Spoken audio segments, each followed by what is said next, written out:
Hello and welcome back to Take a Knee with Mike and JD. I'm JD. And I'm Mike. And today we're going to talk about the last week, which is week 5 of the NFL season. A lot of shit happened this week.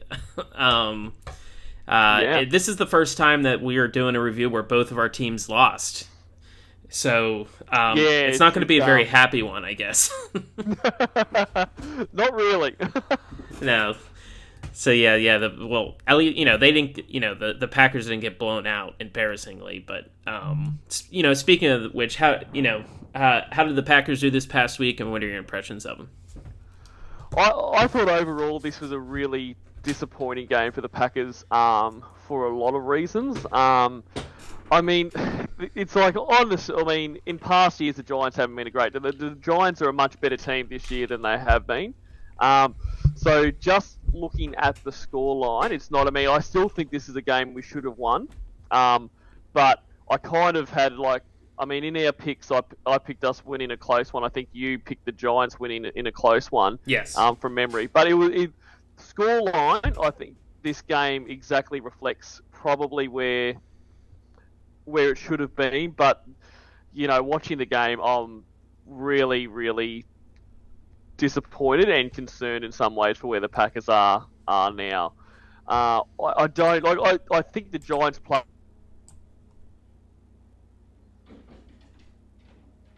If you the defense contained him really well. He just had some big breaks, which Barkley is going to do. So I'm not really concerned about that. But just really and leading up to this game, Rasul Douglas and a few others, but especially him, really talked about how they don't like the game in London. He talked about where he played it with his previous team and it sucked. And to be honest, they played like that. They played like they didn't want to be there. It almost looked like it was some kind of on-field protest about having to go to London. Douglas himself, who is a great player and has been a bit of a revelation, for us there. He was awful. 2 holding penalties that overturned what would have been a sack for huge loss, just for no reason, no fucking reason. The ball was never going to that receiver. One of them, he basically wrestled him to the ground. To me, it just looked like him saying, "I never want to fucking come to London again." And if he's got that attitude, then they should have left him off the plane. It was just ridiculous. But my biggest concerns is with Rodgers. He was awful. By his standards and probably by the standards of a lot of quarterbacks, overthrowing by a long way, underthrowing, it's just a lot of either rookie receivers or receivers that are pretty fresh into their career, but this isn't on them. And that's what I talked to a few other Packers fans that I talked to, and they're like, "Oh, it's all on the receivers." And from where I'm sitting, not at all. Adams wouldn't have caught some of those balls. One of them, Dobbs, was sprinting to it, and he is a fast guy, and he got nowhere near. But the biggest thing for me, and I just can't get over, is that the call to pass of 3rd and 2, not even 15 yards from from a touchdown, and 2 passing plays. And while Matt LaFleur says he supports the decision, the call went in for a run play on both occasions, and Rodgers overruled it. And it's just not acceptable. There is no excuse for it. No. You've got 2 of the better running backs in the game there. And when you've got Aaron Jones coming out saying, 2 attempts to gain 2 yards, myself and Dylan are going to get those. And that's exactly right. And that kind of shit rips apart teams, because you've now got running backs sitting in there who aren't being used. And my question to the Packers is, if you're not going to use Aaron Jones, why did you re-sign him? Let him go somewhere else that's going to use him. Save the cap probably space. Pick it up. Yeah, I'm pretty much furious with them at the moment. It was just, and this was a game which, these kind of games where you should have won, we were in it to win. I mean, I think you go on and you score there. There's a fair chance we come away with that. They're the ones when you miss the playoffs by a game, or you just scraping into the playoffs. You look back at these games and go, well done, guys. I don't get it. And the other thing, I guess, that has you a little pissed off is you had to get up at like midnight, so you woke up at midnight to watch your team lose, or something like that. Yeah, it was pretty late. Absolutely, and I mean that's the thing. I can't understand Rodgers a lot of the time, to be honest. Like, he is a great quarterback. He has been a great quarterback. I don't know if it's starting to pass him by, but this shit about overcalling the coach. If you want to be a coach, Rodgers, retire and become one.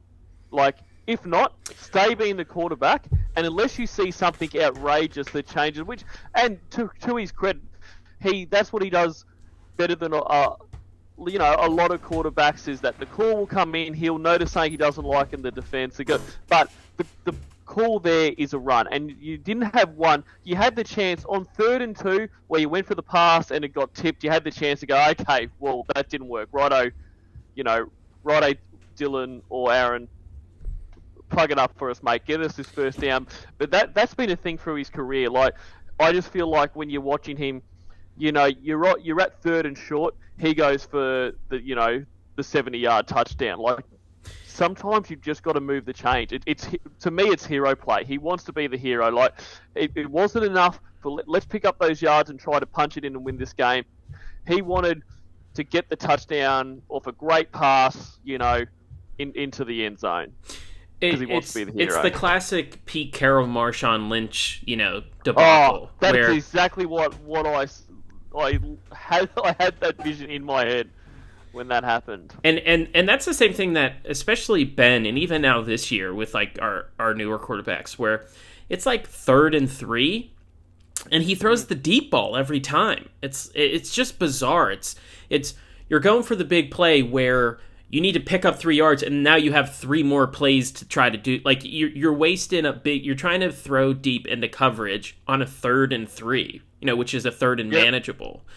So it's not like it's 3rd and 12, So it's really frustrating when and Ben did that too, because Ben also wants to be the hero a lot. Like, especially later on in his career, he wanted to be the old cowboy coming out there 38 years old and all that stuff. Wants to go out and sling it and stuff. Which, I mean, it worked for him sometimes, but there's a point where you can do that and a point when you shouldn't. It's definitely, if you need the yards, you do that run play and you stick with it.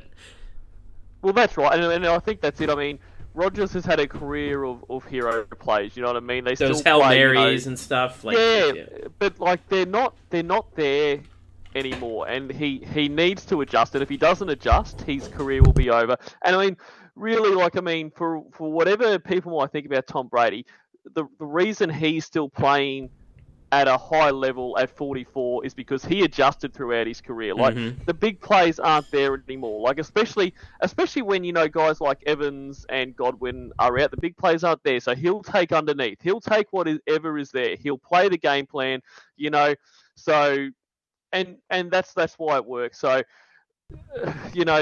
Rodgers needs to figure it out. He needs to figure it out fast, because we should have won that game, and that's a W that we can't get back now. Well, I'd rather be in the position, I guess, the Packers are in than what the Steelers are in right now, where they've lost 4 straight.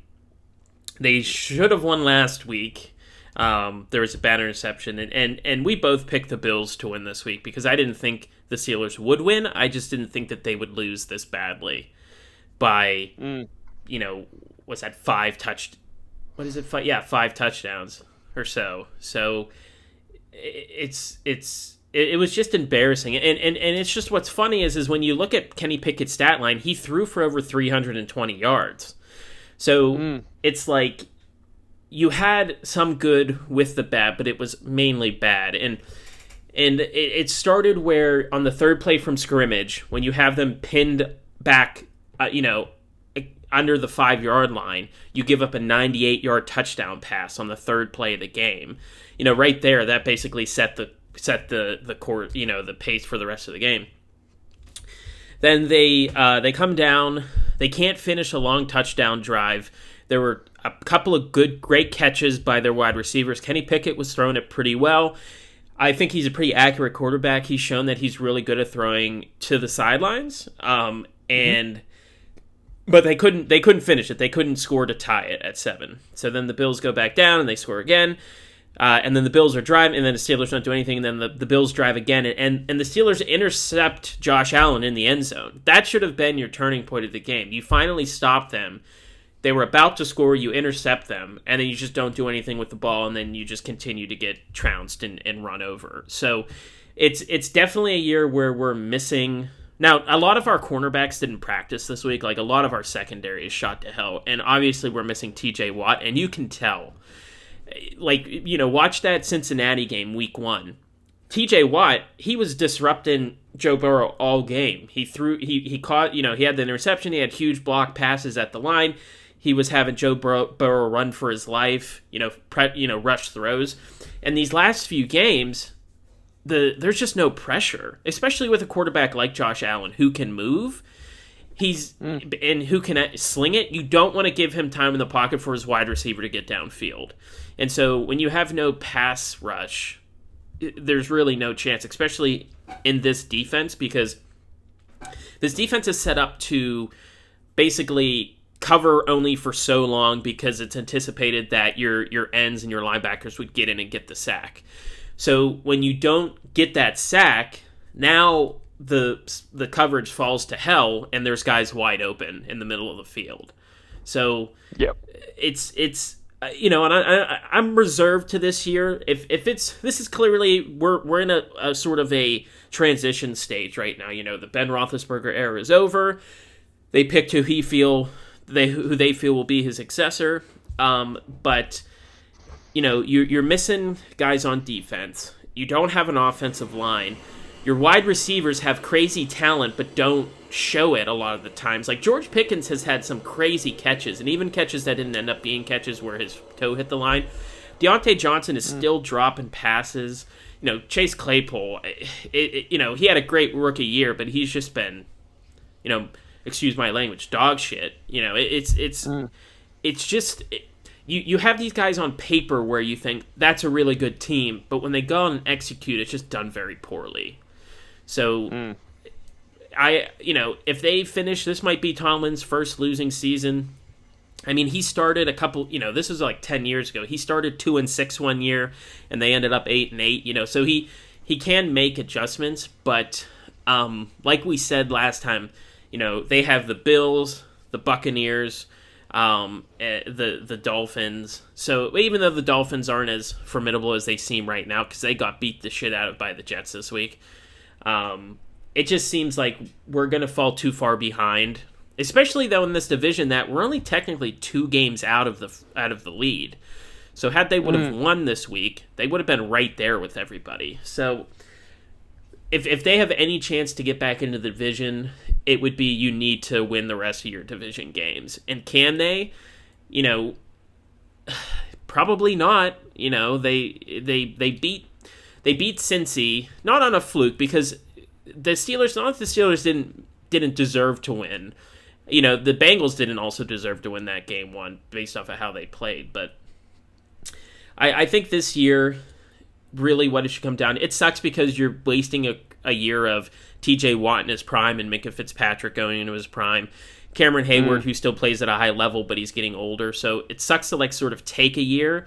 But if this means that they get higher draft picks, that they can go out and draft an offensive lineman, they can go out and draft another wide receiver, they can go out and draft a great cover guy, and that would then spring them forward. I think of it like the 49ers a few years ago when they were in their rebuilding phase and they went and got Jimmy G, and he came in and won the first 5 games. He got a big contract. The next year, he got injured. So the 49ers finished 2-14 or something. They get the first overall pick, and they pick Bosa. And then that next year, they're in the Super Bowl. So it's funny, if you're smart enough to take these years to sort of reap the benefits of them, which is higher draft picks, and that, okay, when we get these people back healthy, we're going to be a much better team. Yep. So I am kind of reserved to my fate of this probably being the first losing season since 2000, 2 or 3. It's been close to 20 years. The Steelers have never had a losing season, and never under Tomlin. So it is frustrating to watch these games because, basically, like I said, almost all of my lifetime, the Steelers have always been competitive. It's been very rare, especially during my teenage and adult years. It's been very rare that the Steelers haven't always been in the playoff race, because they always have been, because they had a franchise quarterback. So we'll see. I think there's a chance that they could beat Tampa Bay just because they're playing at home. But it'll be tough because they went from one formidable defense in Buffalo to probably another pretty good defense in Tampa Bay. So yeah, I am happy to see throws and stuff that Kenny Pickett's making. He made a bad misread, which caused his interception. So he still hasn't thrown a touchdown yet. He threw another interception, so he's 0 touchdowns, 4 interceptions. Really 3 because his other one was on a Hail Mary. So you can sort of throw that one away. It's not really like he was trying to fit up. It wasn't like it was a normal route coverage. He was just throwing it up. That other thing there was that big controversial hit on Pickett when he was sliding, and the defenseman hit him as he was sliding to go down. When you watch it in live, like it's difficult, especially because Kenny Pickett in the ACC championship game last year, he did a fake slide where he pretended to slide, and the defenders let up, and then he ran for a touchdown. So I don't think you can't really do that in the NFL, and I don't think he'll ever want to do it again. But I don't know if that was in the decision for the Bills players to hit him like that because they think he's going to do another fake slide. But it's just bizarre to me how that wasn't a penalty, especially because of the way that they try to protect quarterbacks. Kenny Pickett is going down, he's sliding, and he just gets knocked, he just gets crushed, basically. So it's just that, like we kind of said with the delay of game, be consistent. Like it's one thing to have just terrible calls. It's kind of like a baseball analogy I'll give here. If the umpire's calling a ball off the plate, that better be a strike the whole game for both teams. Because if it is, then everybody's kind of happy. It's like, okay, you're consistently calling that ball. It's not a surprise. We know that. You can take advantage of, the hitters know that. But when you're sometimes calling it a strike and sometimes calling it a ball, that's when it gets very frustrating to play.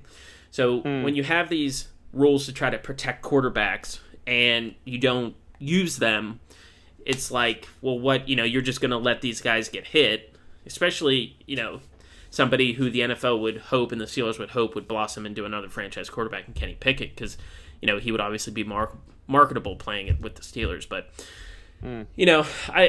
like I said, if we recorded these after the games, we would probably be a little bit more heated. But to have 2 days to sort of cool off and just sort of think about it, I've kind of accepted it. Just that it just seems like this year is just kind of a bust right now. Yeah, and so I mean that's with the hit on Pickett, and that is probably a good segue into the next thing we want to talk about, which is this roughing the passer stuff. But just before we go off that, it was interesting. You brought up about Pickett and how in that college game he did the fake slide and that, because every team does video, obviously a lot of video, and I do wonder how long that kind of thing will follow him. Like in the NRL over here, like stuff like that has happened a few times where people have kind of gone down as if they're tackled and then they've got back up, and it does follow them a bit. And like this last season, one of the better players here actually, to me, he faked an injury. After the game, he said no. He basically was running the ball and he stopped and grabbed his hamstring. And so everyone immediately, backed off, because you don't want to tackle someone who's injured. But he then basically did a step and ran and scored a try. And it caused a fair bit of controversy.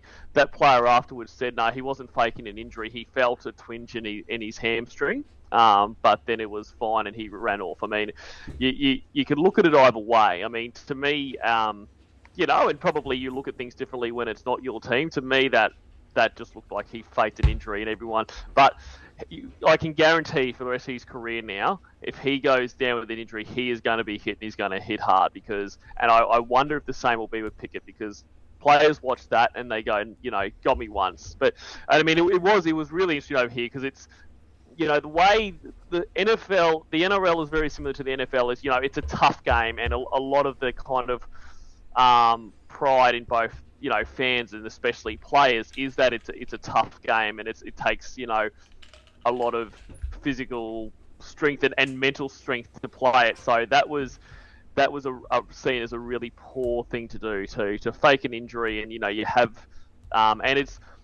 and players just won't do it anymore. Players just won't if you're not going to get the benefit of the doubt. And yeah, I get really disappointed when I see that kind of stuff. I mean, and even if you gave the guy the benefit of the doubt and he fouled a twinge his hand, because we've all done it, like you're running or whatever, you feel it, and because it's a scary feeling. But that's the thing. If it was just a twinge and all of a sudden, well, he needed to submit to a tackle. He needed to realise, okay, they've stopped because they think I'm injured. I'm not, but I'm just going to submit to the tackle here. So it's a poor thing to do, I think. Yeah, you would hope though in the NFL because once a quarterback begins his slide, he's not supposed to be hit. So, like I said, if you watch the video in real time, it is like Kenny is running, and as soon as he begins to lean back to slide and he's going down into a slide, he gets hit. So, when you're watching it in live action, I could kind of see why there isn't a penalty, but like I said before, there's been penalties on quarterbacks called for less, and there's all these rules to try and protect offensive players. So, if you if you go to fake a slide, it's not going to work in the NFL like it does in college. So once you begin to slide, that's where you're down. So if Kenny were to begin to slide and then stop, he would still be down where he was. So. Well, and see, that's what and what it's all about. It's about consistency. Right. And that's what the struggle I have with the refs. And I mean, obviously, college is different to the NFL and that, but that kind of stuff. I mean, it should have been, in my opinion, that should have been a penalty. Oh yeah, no, definitely. A flag should have been called on. But by the same token, and you can't judge NFL and college by the same. That fake slide.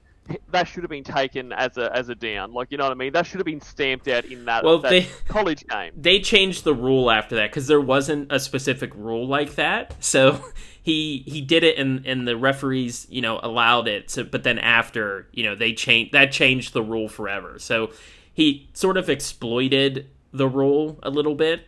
And I can show it to you. If you watch it, you can tell he's kind of starting to he kind of bends his knee almost, but then he stops halfway because he realizes that there's an opening down the sideline. So it is a funny. It almost looks like sometimes if you watch it, almost looks like he sort of, like you said, twinges his knee and he kind of starts to go down and then he gets back up but there's, and like I said, with my baseball analogy, it's consistency. If you consistently called something a penalty, okay, the players know that that's a penalty. So they're not going to do that thing. But then if they do, they lessen up, they don't hit, like that roughing the passer on Tom Brady, where disgusting. The guy sacks him and he pulls him down on top of himself. Tom Brady lands on top of the guy and just rolls over to the side, and that's roughing the passer? You kidding me? That's right. And see, in both of the most egregious ones here, that one and Chris Jones on Derek Carr, in last night's game. I mean, it's not just the fact that is not roughing the passer. In both cases, the defensive player actually put themselves at risk of injury to make sure their fall was braced. I mean, Chris Jones, the way he kind of made sure he held his massive body up from not lying directly on Derek Carr. I mean, a few people have said it now. He potentially could have broken his arm doing that, but they know how protected the quarterbacks are. So they want that sack. So they're going to do whatever they can, and it is just like I can't put my mind into the space of those refs to call that. I can't understand how whether this is their first game refereeing in the NFL or their 500th. How you can look at that and go, that's roughing the passer, I don't get it. And You look at the one from a few years ago with Clay Matthews, where immediately when he sacks him, he immediately, as he puts his hand up like, it's fine, and he gets the flag thrown on him. So he knew immediately just by sacking the guy he was going to get I do find that funny, but that is pretty egregious. But even now, anytime, like even if, say TJ Watt was healthy, anytime I see any of like the Steelers tackle a quarterback, I think that there's going to be a flag thrown. Like it's that thing that they've sort of ruins the wrong word, but it's because of the inconsistency. We can never say, okay, that's definitely not a flag because a flag could come in. And you look at that, like we said, with Derek Carr and Tom Brady, those two being flags is absolutely atrocious. You look at the hit on Tua when he got sacked. The guy whipped him down and caused him to have basically a seizure on the field, and there was no flag thrown on that. Like how is that not a flag where he twists him down and slams him, which they've already said that you can't slam a quarterback down. No flag, but Tom Brady falls on top of a guy nicely, and that's a flag. Yeah, and a lot of it comes down to who the player is, you know what I mean? It is. People don't like to admit that, but... fault. I'm not trying to bash Tom Brady, but Tom Brady, even he must realise he is a protected species in the NFL. Yes. I mean, it's... And unfortunately for him, like there's a lot of people that don't like Tom Brady. Unfortunately for him, a lot of that is the case because he gets away with that kind of stuff. But he can't change that. He can't get up and say to the ref, no, pick up that flag, mate. And you wouldn't expect him to because at the end of the day, you want to win the game. But it's my issue is I've got two issues. I've got an issue with and I can't, his name escapes me, but the ref that called it for Tom Brady, like, because he did it the week before as well. Like, to me, as we said in last week's, that there are certain refs that it needs to be getting, I hope that the head of the referees are having conversations, mate, it's getting to the time where we've got to have conversations about your continuation. You're like, that's 2 bad calls in 2 weeks. But my biggest thing is that, I think it should be reviewable. Like, I'm not saying, stop the game for 3 minutes reviewable, but they need to be sitting there. And like when he makes that call on Tom Brady, when they make the call on Chris Jones, the reviewers need to be sitting there and say, mate, pick up the flag. No roughing the passer. Right, that should be an immediately judged. Like, you can tell immediately if that should be. It's not like, is the guy's toe on or off the line, it's going to take 3 to 5 minutes. It's the thing where, if they call that flag, the refs watching on TV, like you said, in the replay room should just be able to say, that's definitely not a flag. Like, they started to do that with pass interference. Now, they stopped that with pass interference. Like, you could initially review pass interference, and then it was so inconsistent that they took it away again. So I could see them possibly doing it, but it is one of those tough judgment calls where even unless it's super egregious, everything would just stand. Yeah, that's right. I mean, those things are so good. But the other thing is, they need to implement something like that, but it just needs to be consistent. Like, you can't have, like you say, I mean, and there's many more examples than this, but, the Kenny Pickett hit, for example, you can't have that, even in the same... I mean, you need consistency within the season, but at the moment, just consistency within the week would be cheaper. You can't have a hit like that and then have the Derek Carr and Tom Brady ones, and not. They all need to be. So, if you want to say the Tom Brady and Derek Carr ones are roughing the passer, then every hit like that needs to be roughing the passer, and. Because at the end of the day, coaches and players, it would be ridiculous. It would be ridiculous, but you need to sort out the standard. Because at the end of the day, at the very least, players and coaches need to understand what the rules are and how it'll be officiated. So while it would be completely ridiculous and you'd be getting close to flag football if you say they're roughing the passes, at least if they came out and they said, our primary objective here is safety for the players, especially the quarterbacks, because at the end of the day, let's be honest, they are, because they're their biggest asset. So come out and say, from now on, that is how they'll be adjudicated. And then, while that would be ridiculous, at least players and coaches can go back and say, okay, guys, we're not going to sack the quarterback anymore. Get down in there, try to deflect passes, try to intercept, that kind of stuff. It would be fucking ridiculous, but at least Well, they have to protect their 2 Hall of Fame quarterbacks in Tom Brady and Derek Carr. So exactly right.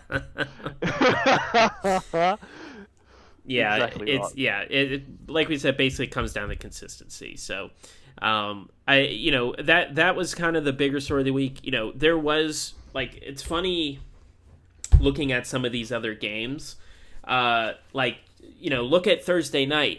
On the ticket, you think it's going to be a good game. It's Indianapolis at Denver. Matt Ryan against Russell Wilson. It was probably one of the worst football games I've ever watched. It was Disgusting. atrocious. And again, and fucking Denver blows it again. They can't. Three field goals. That's it. Both teams were 0 and whatever in the red zone, scoring a touchdown. There was no touch. It was all field goals. It shouldn't have even gone to overtime. It was so boring sitting there watching it. It's like, why this Russell Wilson led team that all the experts says is a great team. This is what we're getting right now. And even with Indianapolis, you would expect them to be a much better team than they are right now. Because, they went out and they got a guy who, yes, Matt Ryan is older. He's not in the prime of his career like he was 7 years ago, but he's still a good quarterback.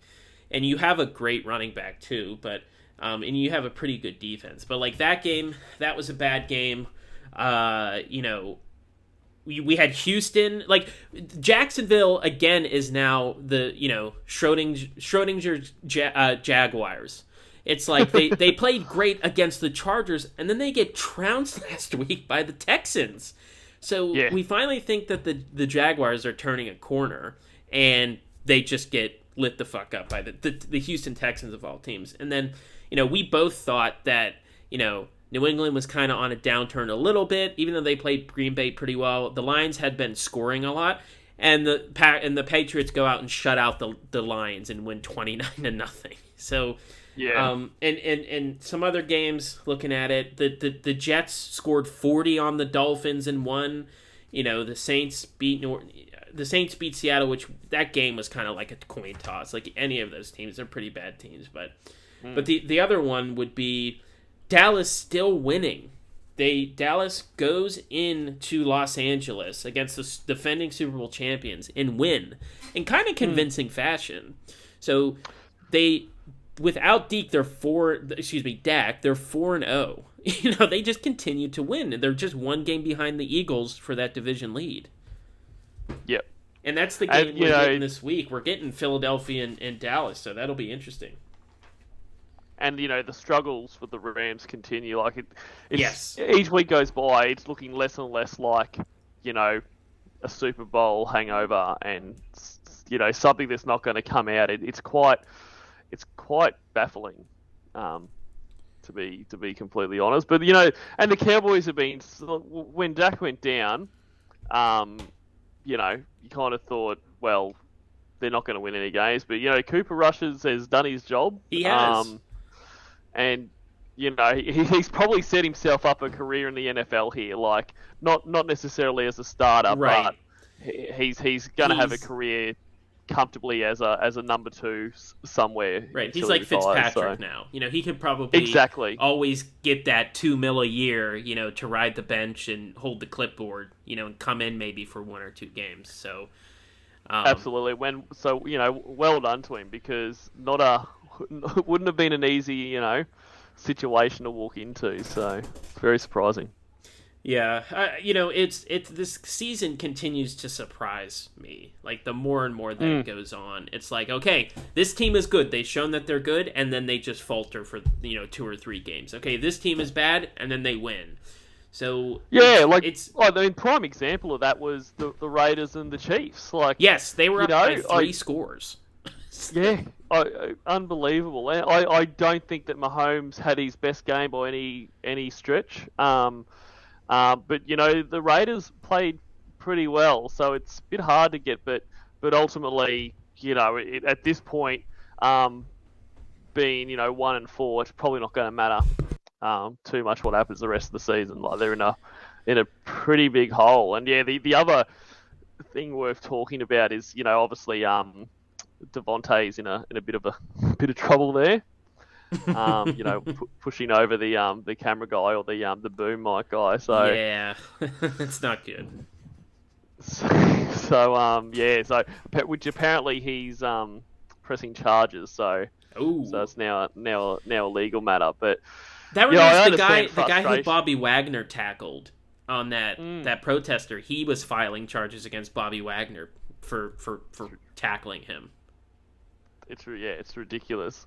But you know, it's interesting. Like you know, some of the you know, the comments about the Adams thing and that, like you know, kind of saying, you know, well, why was that guy walking in front of him? Like the bloke's doing his job. Like you know Right, what I mean? that's what Like he's doing. there's no excuse for it. Like it's just yeah, the whole thing. It's a really bad look. And like you know, I understand frustration, that kind of thing, but the guy didn't even see you coming. You're a professional footballer. Like you can't do that. Like and you know, Adam's statement saying he regretted it straight away. Well, no, you didn't, because if you regretted it straight away, you would have helped the guy I was up gonna and say said you'd sorry. help him up. It was Yeah, you regretted it when you got into your locker room and people are saying, "Mate, fucking, you can't do that." Like that's when you regretted it. Yeah, Yeah, I can kind of see more of a more of a case for that guy against Adams than the guy against Wagner. You know, absolutely. that guy, like you said, he's doing his job. He's walking, and Adams. I understand he's frustrated. He is in an emotional state at that point. But like you said, a normal human being, say you're mad, and you throw something. As soon as it hits something, you kind of realize like I shouldn't have done that. Yeah. And you go and pick it up, or you go and do something. So the fact that he pushed him down and then kind of stared at him as he walked by him, it really. And it's not even, and it's not, and not that this would excuse the behaviour either, but it wasn't like the guy was getting in his face or he was a reporter trying to get a soundbite out of him. That the guy was just trying to get out of the way. In fact, he was looking. He wasn't looking at him. He was looking straight. No, I don't even think he realised he was coming. But at the end of the day, he is just trying to go about his job. And like I say, it wouldn't be an excuse if it was a reporter getting up in his face, but it wasn't even that. It was really, really poor and pretty childish, really. So we'll see. It'd be interesting to see. I think he cops at least a 1-game suspension. I don't think the NFL can, especially now that the guy's pressing charges, they can't sit back and do nothing. Right, and especially because they want to protect. If he's a sound guy for like NBC or ESPN or whatever, you know what I mean? Like, those channels want their guys not to be shoved over in equipment room or like people to be out and stuff like that. Well, so yeah, and it's not like they can even just, it's not like it was an NFL official that he pushed where they could go and say, mate, we'll pay for your hospital stuff and that, and let's just let this go. Like this, it's out of their control. Right. They've got to do something. Yeah. So, well, we're interested to see. I haven't heard anything on that yet. I'm sure we'll have more about that next week when we talk about it. But that was week 5 in the NFL for 2022. It was an excitingly boring and great week, I guess. It was both at the same time. It was atrocious and it was fun. So it was, I guess that's pretty well put. Yeah. So, thanks for joining us. If you look forward to our Week 6 picks, will be out here in about the next day or so. Thank you for coming. If you haven't subscribed yet, please subscribe. Comment down below how you thought this week went. But other than that, I appreciate you checking us out. Hope you have a nice day. Thanks, guys.